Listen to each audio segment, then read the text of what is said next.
Aggression by terror against the peaceful villagers of South Vietnam, August 4th, 1964, has now been joined by open aggression on the high seas President Lyndon Johnson against the United States of America. made it official. America was even more committed to stopping the advancement of the North Vietnamese regime. The Gulf of Tonkin Resolution, signed by Congress within the week, would grant the president unlimited authority to increase military forces in Southeast Asia. You know, you want to go back home real quick, or you want to charge, and we couldn't do either. So that, over the next 11 years, and under the watch of 3 presidents, more than 2.7 million Americans would serve in uniform in Vietnam, with more than 58,000 never coming home. I didn't talk to anybody about Vietnam at all for years. And those that did come home weren't exactly welcomed. I just don't think the average person today understands what we went through. Today, America can regain the sense of pride that existed before Vietnam. But it cannot be achieved by refighting a war that is finished as far as America is concerned. 50 years ago, the conflict may have been called off. There's only about 900,000 of us left alive. Agent Orange has killed the rest of us. But the suffering was far from over. It's like I'm there.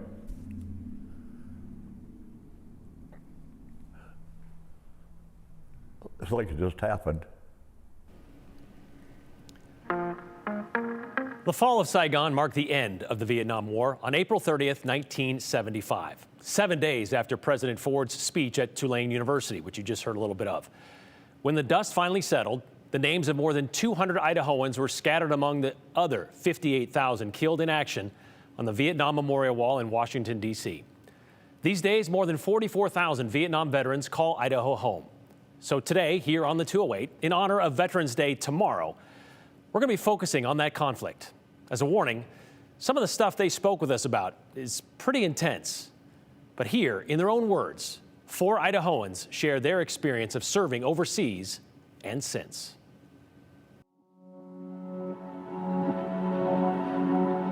The first thing the military taught me was to become a man.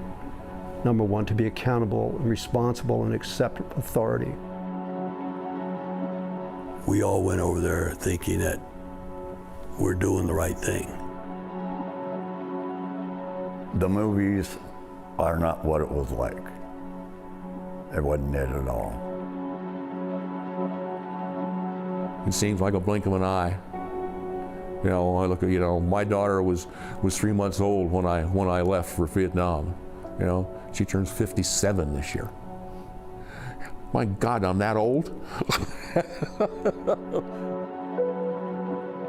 My name is Terry Hayden. I was in the U.S. Air Force.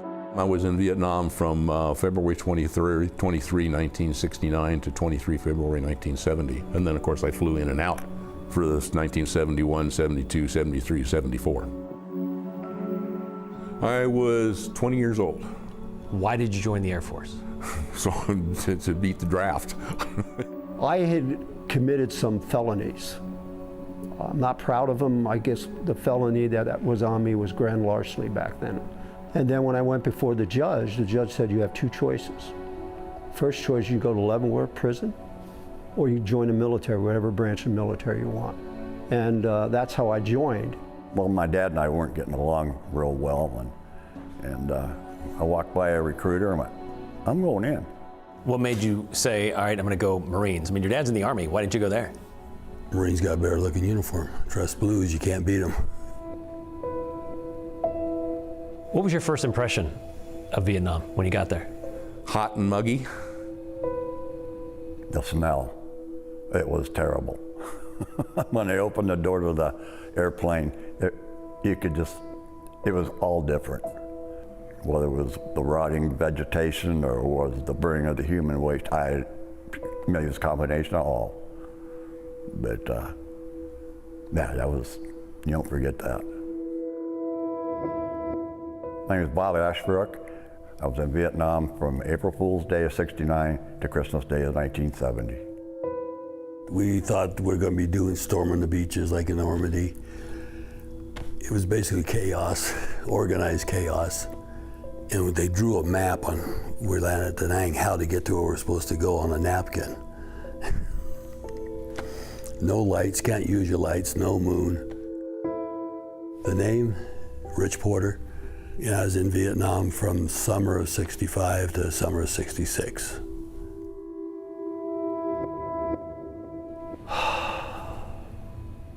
Scared as hell.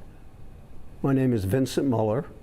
Served in the U.S. Navy from 1968 to 1972, and I served in Vietnam of 1970 to 1971. And I remember coming down, getting off the plane, and I saw this 2.5 ton truck, and it was pulling pallets, but the pallets had body bags on it. And it was a bunch of guys that were killed in action, that they were transporting them across the airstrip over to wherever they were taking them to storage before they sent them home. And that was my first introduction to landing into Vietnam. It was scared the living daylights out of me. I had no idea what was going to happen after that. What was your role? I actually wound up working in a place called maintenance control. We had 200 aircraft, and about 100 of those we controlled. We had 2 squadrons of RF-4Cs that were flying. We had 32 sorties over North Vietnam every day. So I made sure that they were ready to go. Whether it was Army, Navy, Marines, or Air Force, they called us advisors because we were in a conflict. We were supposedly not in a war. My role was security to help the Marines and the ARVNs, which was the South Vietnamese, the security of the Coconut Prison. And then I got voluntold to be an FO operator, forward observer, 481s. What does that mean? We go out forward of where we're going, we see a target, and then we call in. I called in everything from 81s to gunships. Truthfully, I did not think I would make it back from Vietnam. I'm just not a lucky guy. What's that like going into it thinking, I'm not going to make it out of this? Well, you're going to do the best you can and take as many as you can with you. There was, just like in the movies, there was time when we were in some jungle part and you could hear them walk around doing Yankee Go Home, banging their sticks. And that was because they were right there. And they were too close to call in the artillery. But if you wake up in the morning, you do it again. Hopefully we wake up. I always was given the orders to go out and pick up dog tags and stuff like that for somebody that we lost. I would have to go out and kind of do a recon with a couple other guys, and we'd have to pull the dog tags, which was hard to do, and the bodies and all that type of stuff. And just the smell of the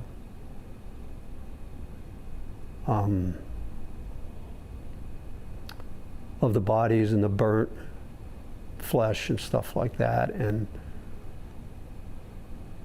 from all the gunpowder and stuff like that. It just was pretty awful. Were there some good times? Yeah, yes. Oh, there was some fun times. And there was this supply building that had beer and the whiskey, and it got hit. And guys were running out of the ditches, grabbing the cans out of the air while they were spewing beer, and trying to drink it. Yeah, that was funny. I mean, stupid too. But did you allow yourself to make friends? I did. Can I go through those books and remember their names? I never got myself where I'd get that close enough with them because if we lost somebody, if they were a KIA or a POW or something like that, I didn't want to have that bond with them. And they told us when we got there, don't get close to anybody. Well, I did. I got close to a really good guy. And here's the hard part. He got killed. Were you there? Yeah, I was there with him. We got hit that night, and this is when I was in supply. And Captain and I were in my supply room, and I heard the gunshot. And I told him, you go this way, I'm going that way. And so we went and met where he was at, laying on the floor. Yep, he had a second chest wound, and I was trying to, stop the bleeding and the air going in and stuff. And all the time he kept saying, Bobby, don't let me die.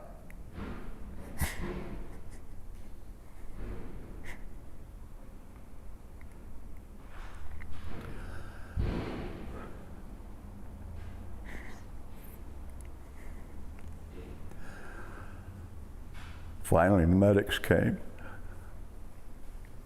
And when they got there, he was turned pale, and he started hollering for his mom. And I found out later that night that he passed. I was angry. People standing around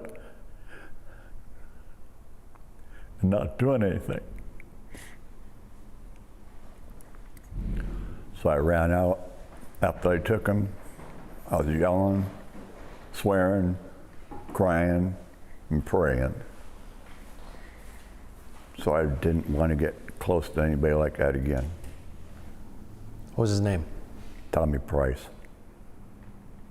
April 12th of 1970. You're sad. It's, you know, you're gonna get to me, aren't you? You know, if you lose a loved one, it hurts. But you've got to do your job. Tomorrow's another day.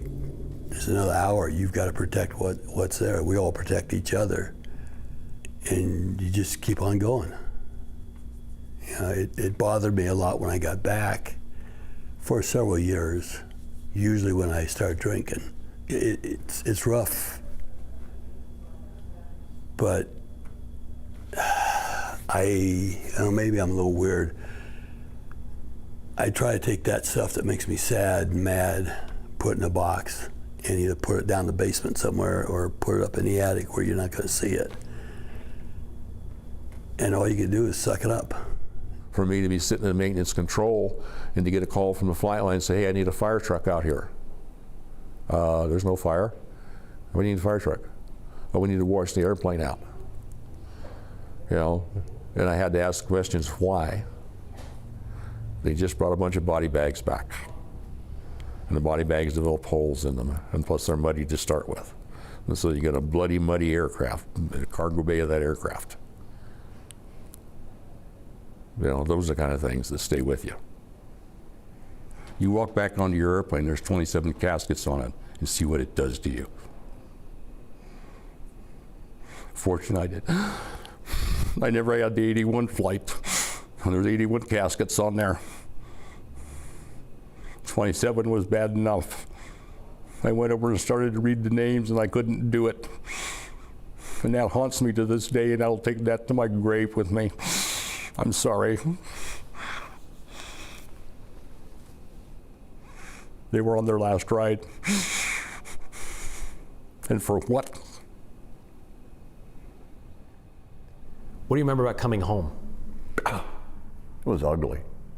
Spit on, called baby killer, and all that.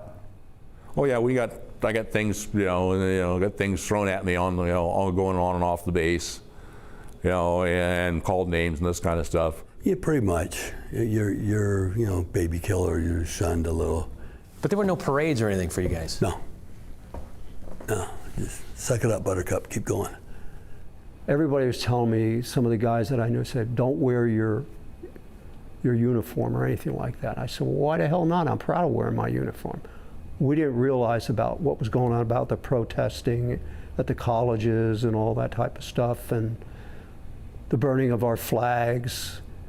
They were treated so horribly. Let's put it this way, it was 2010 before anybody said thank you for my service, that thanked me for my service. Really? I got out I got out January 8th, 1975. It makes me bitter, it makes me sad. I served my country well, what I did. And I remember another sergeant and we got off the plane and we were getting spit on and hollered at and everything. And we went into the restroom, changed into some civilian clothes, but heck, here we are carrying duffel bags anyway. So it didn't really matter. We were at a bus station and I was waiting on this bus, and there was a family of three. There was a woman and a man. They were probably in their 30s, early 30s, and they had a little baby with them. And the woman yelled over to me. She saw I was in the military, and she said, "Did you just get back from Vietnam?" And I go, "I did." And I had a smile on my face. Well, the next thing, she started looking at me and yelling and screaming at me and spitting at me and calling me a baby killer and all kinds of crap like that. I didn't know what to say to her. I was just totally blown away that a civilian would treat me like that. She didn't know anything about me. She didn't know who I was, my name, where I lived, what I did. It was a real eye-opener. It was very difficult to deal with. Did you carry that with you? I still carry it with me, forever. Why? I can't let it go. Don't know how. That's why I go to PTSD group every week on Tuesday, and I go to one-on-one counseling once a month. Why do you think they keep us in counseling? They worry about us killing ourselves.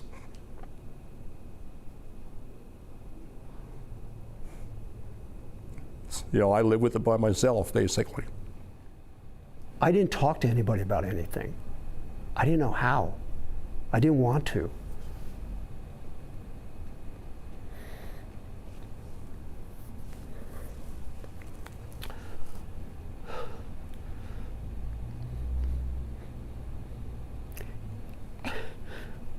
It's just hard.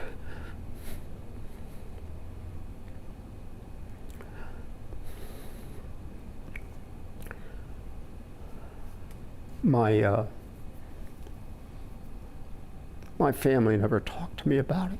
They never asked? If you had to tell somebody about Vietnam, what would you say? What would I say? There was a conflict in Southeast Asia that we became involved in mainly for political reasons and also economic reasons. I think a lot of the war machine, the war machine makes a lot of money for a lot of people.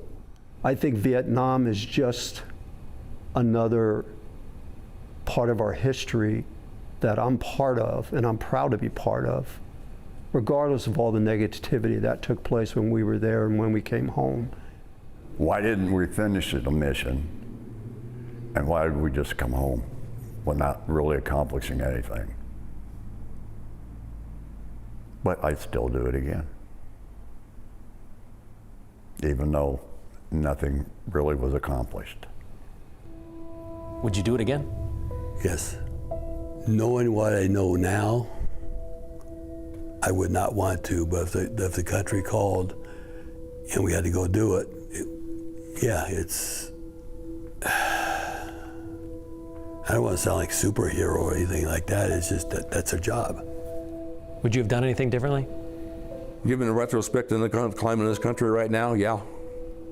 I'd have gone to Canada. If I had to do it all over again, even with the same reasons, I'd do it in a heartbeat. Because if I don't, who else is going to do it? Somebody else, you got to step up. Absolutely, without question. Heck yeah. I'd go now if they'd let me. I love my country. People don't understand that unless you've been in the military. You get a sense of pride. Red, white, and blue. Yeah. Yeah, I'd go today.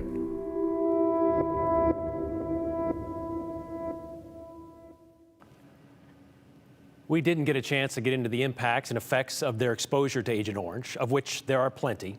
But to borrow a quote I heard from the Veterans Day Parade on Saturday, they didn't choose the mission. They chose to serve. And almost to a man, as you just heard, they would choose to do it again. What also stood out to us was how close to the surface each of the veterans held their memories and their emotions. And of course, this is not over for them. So please keep that in mind as we honor all veterans tomorrow. By the way, happy anniversary to the U.S. Marine Corps, 250 years old today.